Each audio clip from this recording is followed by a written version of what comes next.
Then later on, after many generations, Allah subhanahu wa ta'ala sent Lut alayhi salam as a messenger to a people. And the story of Lut alayhi salam is mentioned.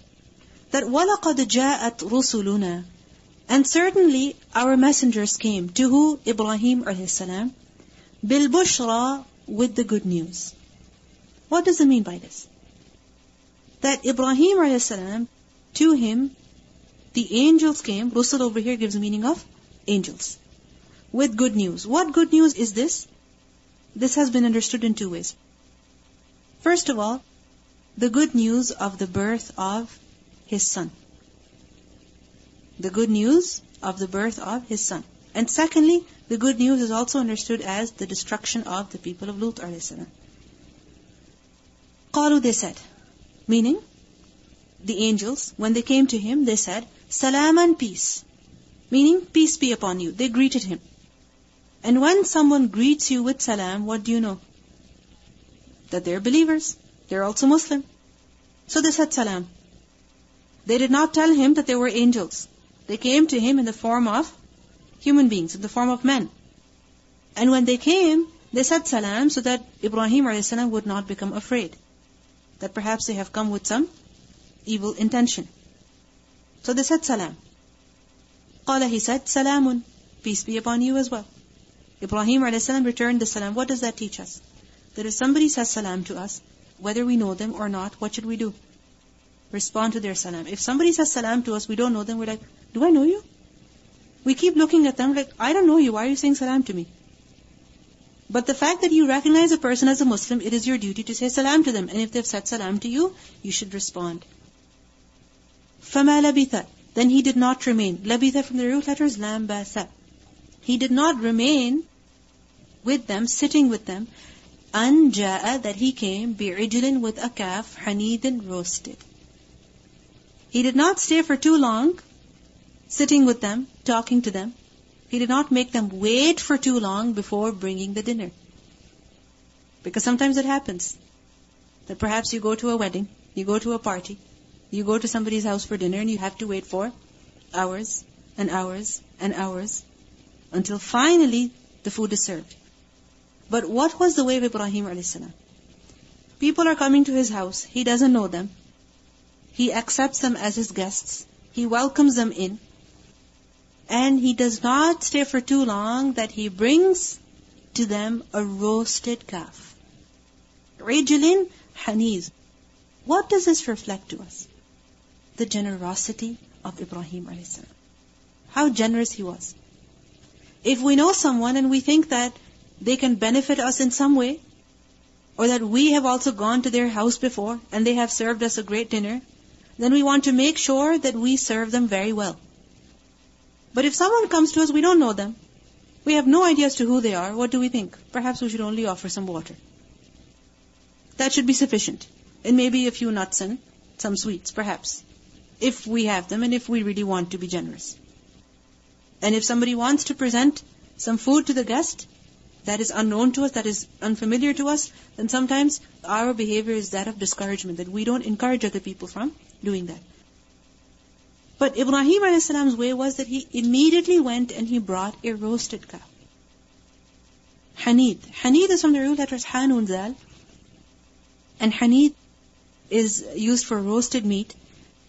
Literally it is to remove the dampness of something, to remove the wetness from something by exposing it to heat.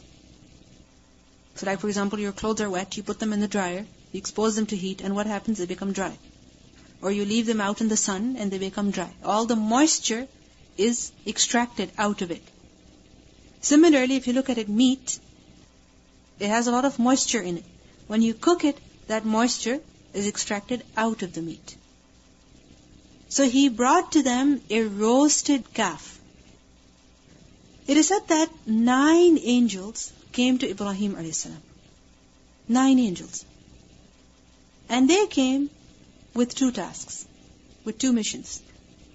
First of all, they came to give the good news to Ibrahim a.s. And actually they were on their way to the people of Lut a.s. in order to inflict the punishment upon them. But on their way, They were told to deliver the good news to who? Ibrahim a.s. And secondly, they were sent to destroy the people of Lut a.s. So when they came to Ibrahim a.s., they said salam. Ibrahim a.s. responded, and he left with haste in order to bring them food as a host. And the food that he brought was of a roasted calf. And we learned this elsewhere in the Quran as well, that فَرَاغَ إِلَىٰ أَهْلِهِ فَجَاءَ بِعِجْلٍ سَمِينٍ فَقَرَّبَهُ إِلَيْهِمْ قَالَ أَلَا تَأْكُلُونَ. Then he turned to his family and he brought out a roasted calf. Over there we learned sameen. Over here we learned hanid. And he placed it before them saying, will you not eat? It is said that Ibrahim a.s. at that time was around 100 years. Around 100 years. And at this time he was residing in Palestine. We also learn from this a very important etiquette when it comes to serving the guests. That what should you present to them? Whatever you have available. First of all, the best. And secondly, the best of whatever you have available.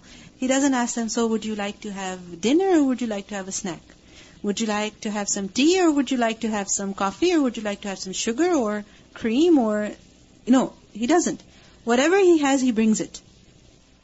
Sometimes what happens, we are so excessive in our questioning that we confuse the other and we also confuse ourselves. We make life difficult for the other and we also make life difficult for ourselves. Now, it doesn't mean that you should not ask the other person. You may ask if you think that is necessary. However, whatever you have, bring it. If somebody has come quickly, you can bring them a glass of water and you can also bring them a cup of tea. Isn't it so? Now, if you ask them, would you like water or would you like tea? What's going to happen? They're going to think, okay, if she makes tea for me, it's going to take her long. I'm becoming a burden for her. Whereas in reality, it's possible it's not a burden for you. If you ask her by your questioning, you might discourage her. If you can bring it quickly, bring it. Bring both. There's this elderly lady that we knew of, and she would always reprimand us that, why are you asking? Just bring whatever you have. Why are you asking? Don't ask. Don't be so stingy. Whatever you have, just bring it in front of them. And whatever they like, they will take it. And this is the etiquette that we need to adopt as well. Don't go on asking people. Yes, it's a good gesture. We think it's a good gesture that you want to make sure that whatever you're offering them is good for them. But the fact that you bring whatever you have, it shows your generosity. It shows that you're so happy to have them. And if you ask them one question after the other, it's like as if you're selling them an item. It's like as if they're buying a tea from a coffee shop. That's not appropriate. They're a guest. They're not a customer. They're a guest. So give them whatever you have. فَلَمَّا رَأَى. Then when he saw, أَيْدِيَهُمْ, their hands. Ibrahim a.s. when he saw that the hands of the angels, لَا تَصِلُ إِلَيْهِ, it was not reaching it. تَصِلُ from the root letters, waw, sad, lam. Wasala. What does wasala mean? To join, good, to connect. So when he saw that their hands were not reaching out to it, what does it refer to? The roasted calf that he brought. Just imagine, he brought a roasted calf and they weren't going out for it. They weren't eating it. Nakirahum. He distrusted them. Nakira from the root letters noon kafra. By the way, this is not ism nakira. That ends with a ta marbuta. Okay, this is nakira, fa'ila. This is a fi'l. Okay? And nakira is from inkar, which is the opposite of irfan. What does irfan mean? To recognize. And inkar, to reject. To not recognize someone. So, nakira is to feel unfamiliar. To not recognize someone. To not know someone. And it's also used for distrusting someone. So nakirahum has been understood in two ways. That first of all, he did not recognize them. Meaning he did not recognize them to be angels. Even at that point, he didn't get it that perhaps these are angels. He didn't understand that perhaps these are angels. Nakirahum. He did not recognize them to be angels. And secondly, nakirahum, that he felt uncomfortable. He distrusted them. because they did not take his food. In the Arabs, especially at that time, if you offered food to someone, especially a guest, and remember, a guest at that time was not just your cousin or your great friend or somebody who you knew before. It could be just a random person who is visiting your city and they need a place to live. So instead of staying outside, they come and ask you, can I please stay with you? And that's your guest. So if a guest comes, if somebody comes to your house and you offer them food and they don't take it, that was a sign of danger. That this person has not come with a good intention. Not that you're taking it as a bad omen, but that if he had really come to stay with me, then he would eat food as well. The fact that he's not accepting my food shows that he does not trust me. Like perhaps I have put some poison in it, perhaps it could be harmful for him, which shows that he has come with some kind of evil intention. So nakirahum, he became afraid and he distrusted them. He couldn't understand why they had come. وَأَوْجَسَ, and he felt, minhum, from them, khifatan, apprehension. Awjasa from the root letters, waw, jim, sin. Wajasa. And wajasa is to feel something in the heart and then keep it inside. It's like you sense something and you keep your emotions inside. You don't show it, you don't display it. You understand? Like for example, a person becomes nervous and he keeps that nervousness in his heart. He does not show it. Or a person is sad, or a person is angry, or a person is afraid, and he does not show it on his face. A person tries to do that, but what happens eventually? It comes on the face. Right? So فَأَوْجَسَ, so he felt, minhum, from them, khifatan, fear, apprehension. He felt afraid in his heart from them. That perhaps they had come for something harmful. قَالُوا, they said, لَا تَخَفْ, do not fear. Don't fear us. We're not eating your food because إِنَّا أُرْسِلْنَا إِلَىٰ قَوْمِ لُوط. We have been sent to the people of Lut. So by this statement he understood that they are angels, and angels do not eat food. And they told him that we have been sent to the people of Lut a.s. in order to punish them. وَمْرَأَتُهُ, and his wife, meaning the wife of Ibrahim a.s. And who was his wife? What was her name? Sarah. Sarah bint Haran. Ha alif ra alif nun. So his wife was qa'imatun, standing. Qa'ima is fa'ila, ism fa'il. So she was standing where? Close by. Just imagine, Ibrahim a.s. is sitting, and with him some guests are sitting, and his wife is standing close by. Why is she standing close by? Perhaps she was just serving them. Perhaps she was bringing the dishes or taking them. Or perhaps she was just standing close by, behind the curtain or something like that. So she was standing. And while she was standing, as he heard these angels, فَضَحِكَتْ, so she laughed. ضَحِكَتْ from the root letters, ضاد, ha, kaf. And ضحك is laughter that can be heard. So she laughed. She smiled. Why did she laugh? This has been understood in several ways. First of all, it has been said that she laughed over what she had witnessed and heard of their conversation thus far. That Ibrahim a.s. was so afraid. Even she was afraid that who are these people and why have they come? And when she found out that they're angels, she laughed. As a sign of relief. Do you understand? Just imagine, put yourself in her situation. That all of a sudden somebody comes into your house and they're sitting and you offer them food and they don't take it. And you're like, why have they come? Who are they? And you begin to fear them. And all of a sudden they tell you why they have come. And as a sigh of relief sometimes, you also end up laughing. And women are generally quick to express their emotions. Right? So فَضَحِكَتْ, so she laughed at this. Secondly, it is said that فَضَحِكَتْ, so she laughed when فَبَشَّرْنَاهَا بِإِسْحَاقَ وَمِنْ وَرَاءِ إِسْحَاقَ يَعْقُوبَ, that when we gave her good news of Ishaq and after Ishaq Yaqub, then she laughed. Although فَضَحِكَتْ has been mentioned first, however, it can also be understood the other way around, that she laughed when we gave her the good news. فَضَحِكَتْ, so she laughed. Some have said that فَضَحِكَتْ, she laughed at the fact that the people of Lut alayhi salam were going to be destroyed. However, it does not seem that appropriate. Because Ibrahim alayhi salam's reaction was of fear. As we will learn that when the angels told him, he became very afraid and he began to argue with them. So it cannot be imagined that his wife would end up laughing at the fact that some people were going to be punished by Allah. What can be understood is that فَضَحِكَتْ, she laughed at being relieved. At, these people are angels and they haven't come to harm us. So فَبَشَّرْنَاهَا, we gave her good news, بِإِسْحَاقَ, of Ishaq, meaning of a son. وَمِنْ وَرَاءِ إِسْحَاقَ, and after Ishaq alayhi salam, Yaqub alayhi salam as well. Meaning, we gave her good news of a son, and not just a son, but a grandson as well. So she was given the good news of this from who? Allah subhanahu wa ta'ala through the angels. We learn in Surah Al-Dhariyat as well, ayah number 28, that فَأَوْجَسَ مِنْهُمْ خِيفَةً قَالُوا لَا تَخَفْ, and he felt from them apprehension, but the angel said, لَا تَخَفْ, don't fear. وَبَشَّرُوهُ بِغُلَامٍ عَلِيمٍ, and they gave him good news of a learned boy.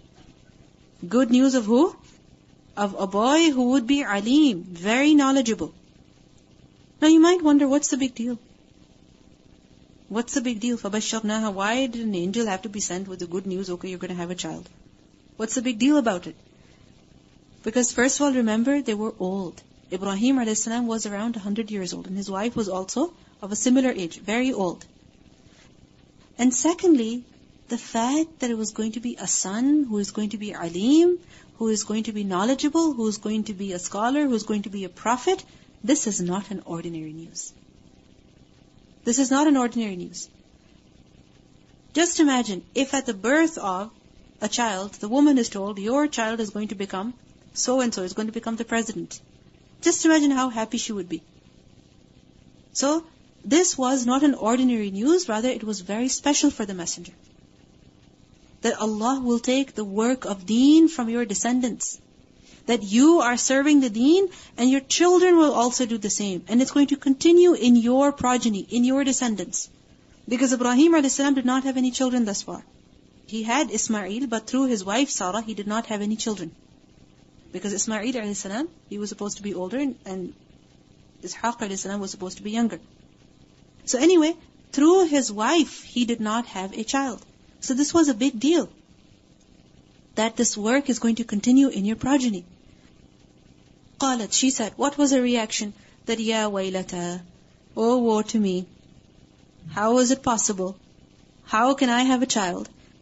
A'alidu, shall I give birth? Is istifham. Shall I give birth? And alidu from the root letters waw lam dal. Walada yalidu, to give birth.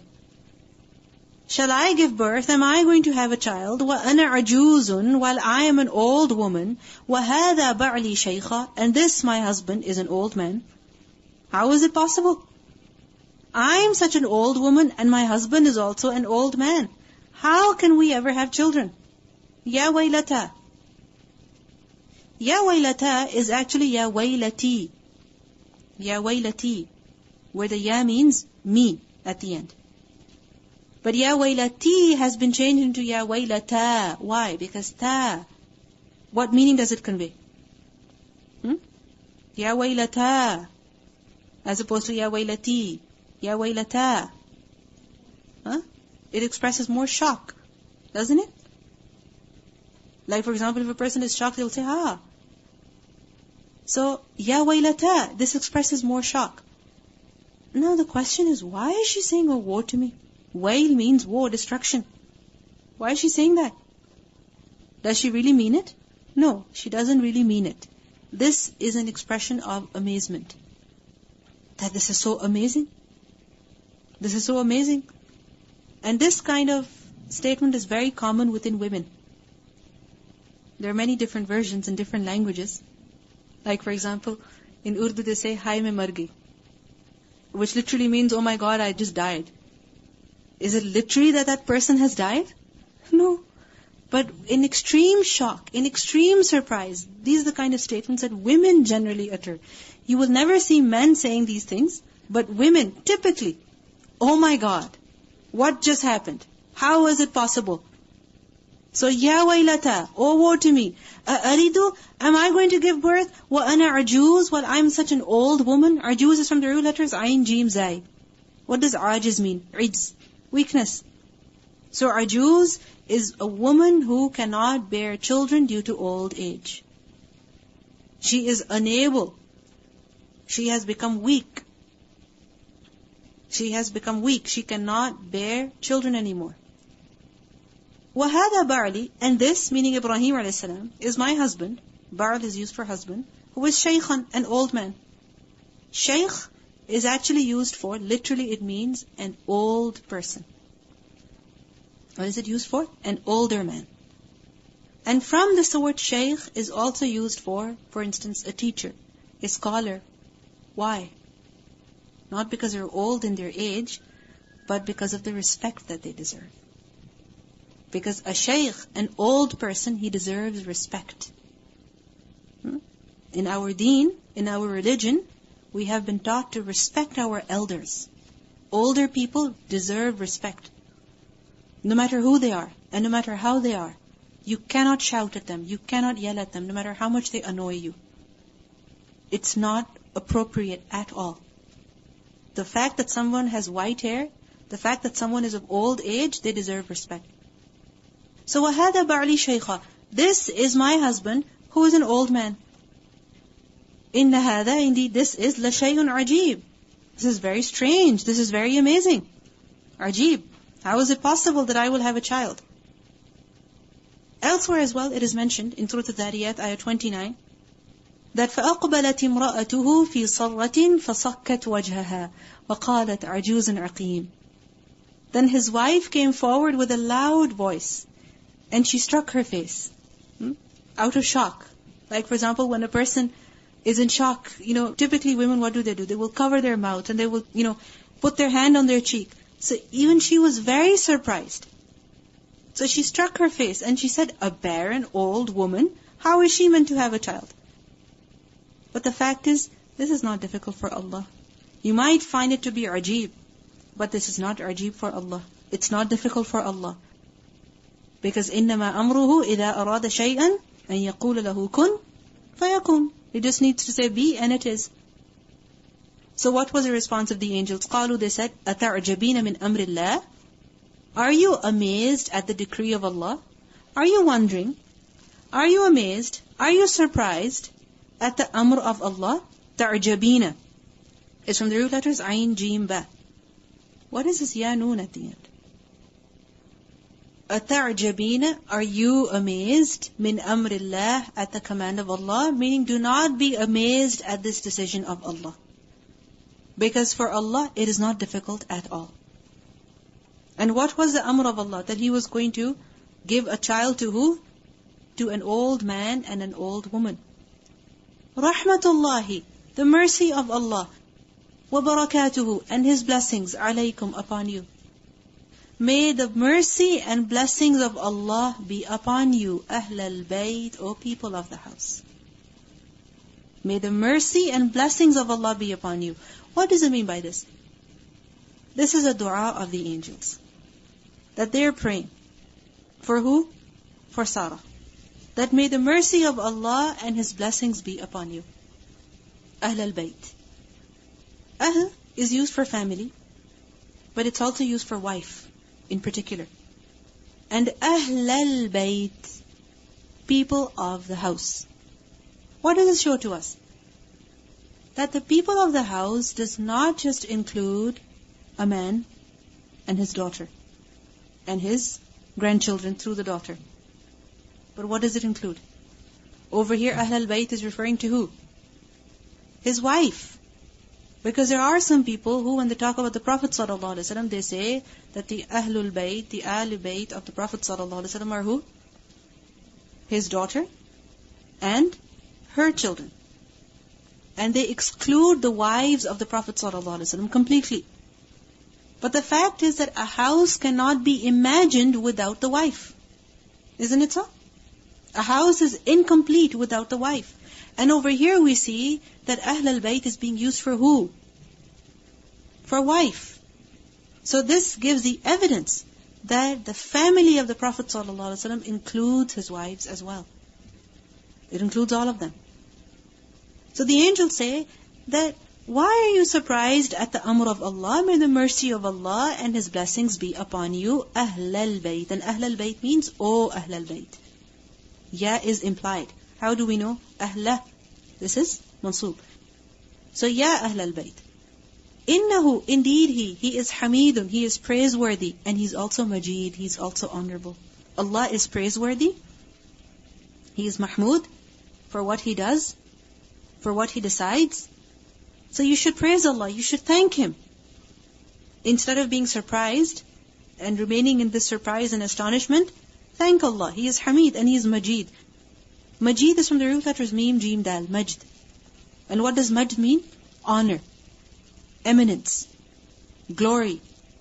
So Majid is one who is honorable, one who is eminent, one who has glory, one who has a lot of glory. Which is why we see Qur'anun Majid. How is it translated? The glorious Qur'an.